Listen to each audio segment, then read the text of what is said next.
네, 오늘은 5강 기아 공차에 대해서 알아보도록 하겠습니다. 1강부터 4강까지 잘 따라오셨습니다. 마지막 이 기아 공차를 통해서 도면에 완성되는 치수기입에 관련된 마무리 강의를 하도록 하겠습니다. 일단 기아 공차가 무엇이냐를 간단하게 먼저 알아보도록 하겠습니다. 여기 다이얼 인더케이터를 가지고 이렇게 위아래 좌우 이렇게 하면서 평행도라든가 동심도, 동축도 이런 것들을 측정을 하는 것이 기아 공차입니다. 기아 공차는 여기에 기계 부품을 제작하거나 조립할 때 정밀한 제작과 정확한 조립이 되도록 하기 위해서 치수 공차 끼워 맞춤과 함께 모양, 자세, 위치, 흔들림 등에 대해서 정밀도를 지시할 필요가 있을 때 표현하는 것이 기아 공차입니다. 다른 것들은 다 기아 공차의 필요성 이런 것들은 간단하게만 살펴볼까요?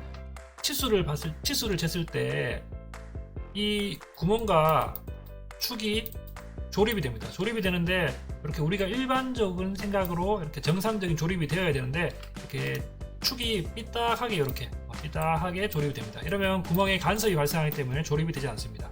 예를 들어서 여기서 여기까지 지름이 파이 20이라고 생각해 보겠습니다. 그러면 자, 여기도 20mm고요. 여기도 20mm입니다. 치수를 재면 이렇게 20mm가 나오지만은 삐딱하기 때문에 간섭이 생겨서 조립이 되지 않습니다. 그래서 이런 것들을 방지하고자 바닥면을 데이터물로 이렇게 잡아서 데이터물로 이렇게 A라고 잡아보겠습니다. 잡아보고 이 파이 20의 치수에 이렇게 수직도를 데이터 A를 기준으로 줘라. 얼마만큼의 공차값을 기준으로 데이터 A를 기준으로 평행도를 직각도를 줘라. 이렇게 하면 간섭이 발생하지 않는 정상적인 조립으로 조립을 할 수 있다는 것이 되겠습니다.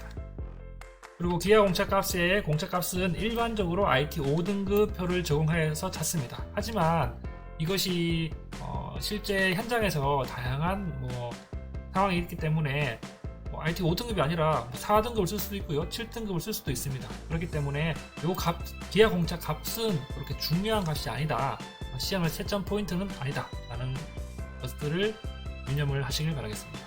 그래서 중요한 것은 이 모양 공차를 다 외우는 것입니다. 시험에 나오는 것들은 모양 공차는 거의 나오지 않습니다.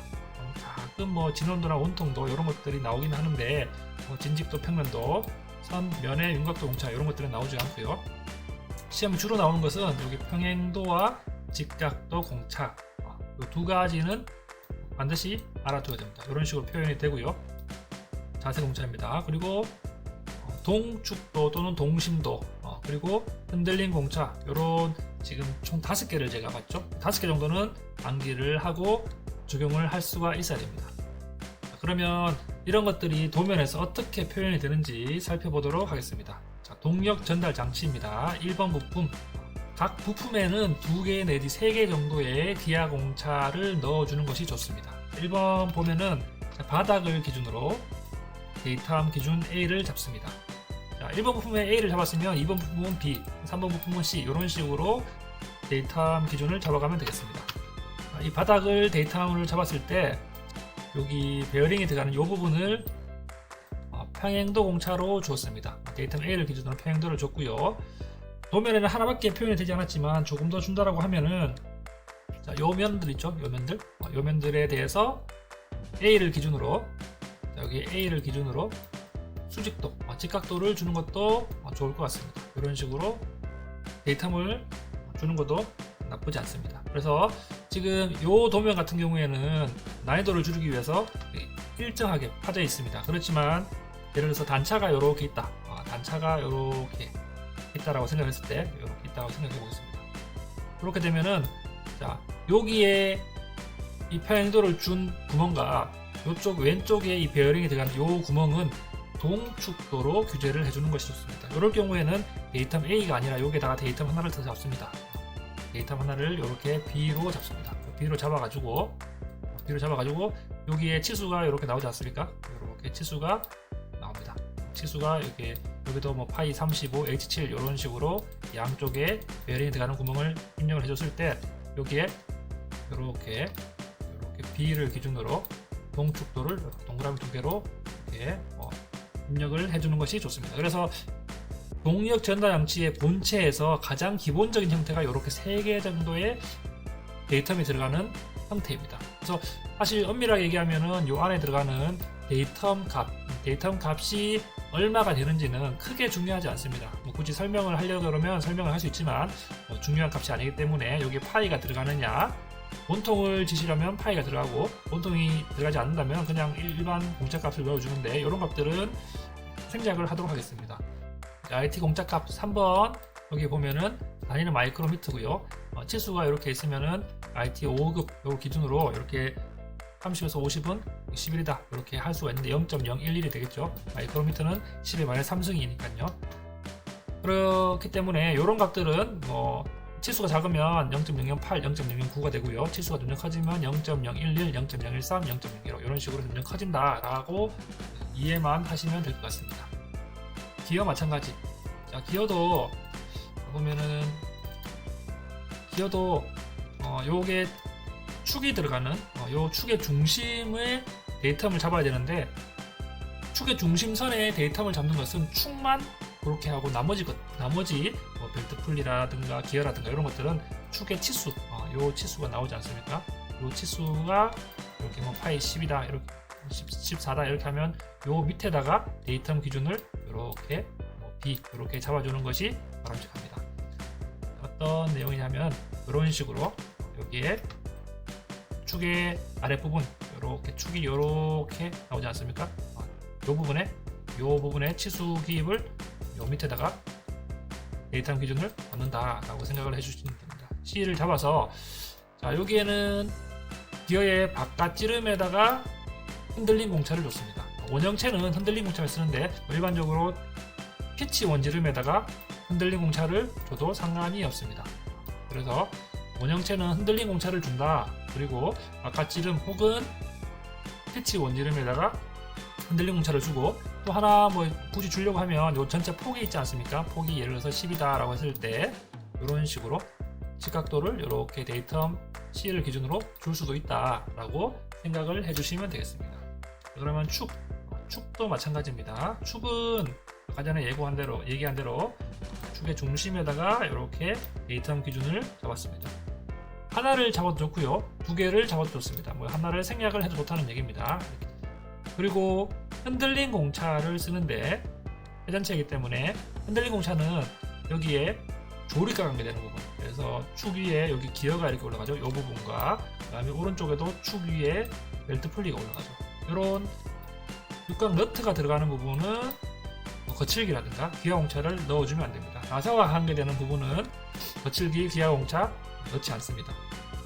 조리가 관계되는 부분, 회전 운동과 관계되는 부분, 또 어떤 부분이 있나요?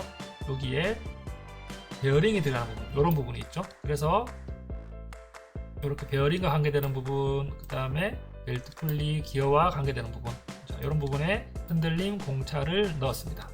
그래서 표현이 안 된 부분, 이런 부분은 어떤 부분이냐 하면은 멈춤 링을 통해서 이쪽 단차와 이쪽 단차 세 군데를 다 흔들림 공차를 넣어준 겁니다. 어떻게 보면 하나의 치수지만 여기 보면 다 17 치수가 똑같지만 지름이 똑같지만 여기에 멈춤 링 때문에 치수 기입을 세 군데에 나눠서 이렇게 해준 거라고 생각을 하면 되겠습니다. 동력 전달 장치의 기아 공차에 대해서 살펴봤고요. 바이스 살펴보도록 하겠습니다. 바이스도 마찬가지 조립과 관계되는 부분, 끼어 맞춤과 관계되는 부분을 데이텀을 잡아서 기아 공차 같은 경우에는 보통 평행도와 직각도 이렇게 두 가지 정도를 써주면 됩니다. 이렇게 대칭도를 써주기도 하는데 굳이 대칭도를 쓰지 않아도 평행도와 직각도 두 가지의 기아 공차만 가지고도 웬만하면 다 표현을 할 수가 있습니다. 지금 데이텀 A를 요 바닥을 기준으로 잡았습니다. 이 A를 바닥을 잡아서 요쪽 면을 평행도로 잡고요. 그리고 요쪽 면을 직각도로 잡았습니다. 이 부분이 마찬가지 요쪽 면도 직각도로 잡았죠. 이 부분이 어떤 부분이냐 하면은 자, 1번 부품의 이 바닥을 기준으로 합니다. 이 바닥을 기준으로, 바닥은 굉장히 중요합니다. 이 바닥을 기준으로 지금 도면에 나온 대로 이 바닥을 기준으로 요 면이 직각이다. 그리고 이 바닥을 기준으로 요 면이 평행이다.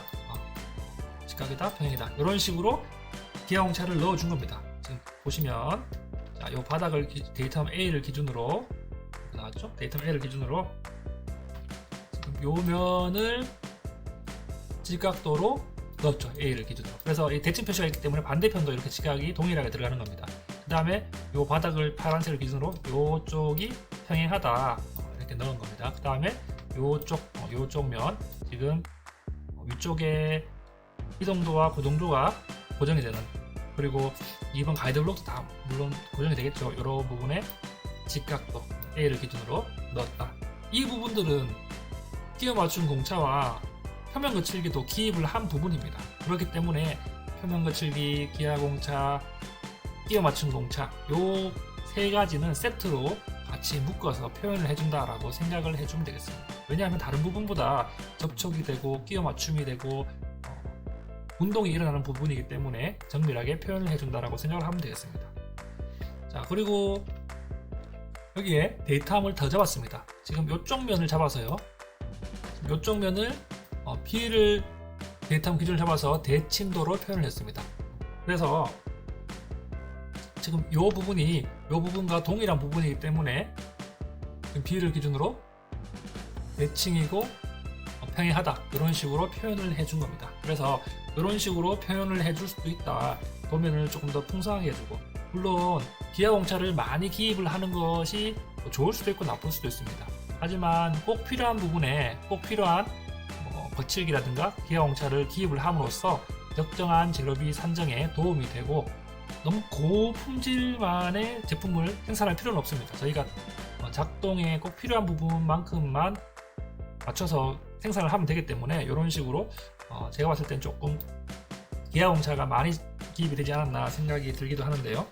여러분들이 2개 내지 3개 정도 기입을 해주면 되겠습니다. 자, 2번 부분도 마찬가지입니다. 2번 가이드 블럭이 지금 중요한 것이 데이터함 기준이 요 바닥면을 기준으로 C를 잡았고요. 그리고 또 양쪽 요 끝면을 요 치수기 밑에 D를 잡았습니다. C와 D 부분이 어떤 부분이냐면은 가이드 블럭을 봤을 때 요 부분의 바닥 부분, 요 부분이 C로 데이터함 기준을 잡은 거고요. 그 다음에 요 부분을 D로 데이터함 기준을 잡았습니다. 지금 보시면 요 바닥 부분 C, 그 다음에 요 끝쪽 면 C 부분에 직각도도 넣었지만 다시 여기 데이터함 기준을 잡았다는 것 참고를 해보시면 되겠습니다. 그래서 이 바닥을 기준으로 이쪽 면은 수직입니다. 그래서 수직도를 넣었고요. 그리고 이쪽 면도 당연히 이렇게 수직을 넣었죠. 그리고 데이터함 D를 잡아서 지금 데이터함 D는 이쪽 면을 지시를 하고 있죠. 그래서 이쪽 면에 치수 기입을 한 것은 대칭이고 평행이다. D를 기준으로 이런 식으로 표현을 해준 것이 됩니다. 한 번 더 마찬가지입니다. 자, 이런 식으로 여기에 데이터함 E를 잡았고요. 그 다음에 E와 수직인 이 부분의 수직도를 줬는 거 밑에 F를 잡아서 이곳에 평행도와 수직도 이런 것들을 기입을 했습니다. 지금 도면에서 중요한 것이 3번 고정조는 뒤쪽에서 고정이 되어 있는데 지금 가장 중요한 부분이 지금 이런 부분이 다 1번과 끼워 맞춤이 되고요. 그 다음에 이 부분이 공작물과 이렇게 접촉이 일어나고 끼워 맞추는 부분이 되겠죠. 그래서 이런 부분들을 데이터함 기준도 잡고 평행도, 그 다음에 수직도 이런 부분들을 잘 활용을 하시면 기하공차에서 감점을 받을 일이 없습니다. 마찬가지 4번도 마찬가지입니다. 4번도 지금 도쪽과 조립이 되는 부분이 이 부분이죠. 이 부분과 이 부분 공작물에 들어가는 부분이고요. 나머지는 안쪽은 가이드 블럭과 이쪽 면들이 다 3가지 면들이 다 접촉이 되는 면입니다. 물론 안쪽은 나사가 되기 때문에 기하공차가 기입이 되면 안 되겠죠. 자, 이런 부분들은 4번 부분 이 바닥을 기준으로 바닥을 데이터함 D를 잡았고요. 그래서 이쪽 면을 이렇게 직각도, 그 다음에 뒤쪽 면이 앞쪽은 나사하기 때문에 기하공차가 없지만 뒤쪽은 축에 구멍이 들어가기 때문에 이게 평행도, 그 다음에 여기 위치도가 들어갔고요. 그 다음에 여기에 뭐 원통도까지 이렇게 기아홍차를 기입을 하면 되겠습니다. 마찬가지로 이렇게 여러가지 도면을 보면서 왜 이 부분에 이 기아홍차가 들어갔는지 도면을 생각을 하면서 도면을 보시면은 도면의 이해의 폭이 훨씬 더 넓어질 겁니다. 뭐 치수 기입에는 표면 거치기와 기아홍차, 기아 맞춤홍차도 마찬가지지만 정답이 없습니다. 도면을 제작하는 사람이 중요하다고 생각되는 부분에 적절한 곳에 기아홍차를 넣는 것이기 때문에 정답 예시 도면과 100% 일치할 필요는 없습니다. 그래서 여러분들이 잘 보시고 적절한 위치, 제일 중요하다고 생각되는 부분에 데이텀 기준과 데이텀 공차를 잘 기입을 하시길 바라겠습니다. 이상으로 5강의 강의를 마치도록 하겠습니다. 제 강의를 통해서 여러분들의 도면에 해독하는 법과 도면에 치수 기입을 하는 법이 향상되었으면 좋겠습니다. 이상으로 수업을 마치도록 하겠습니다.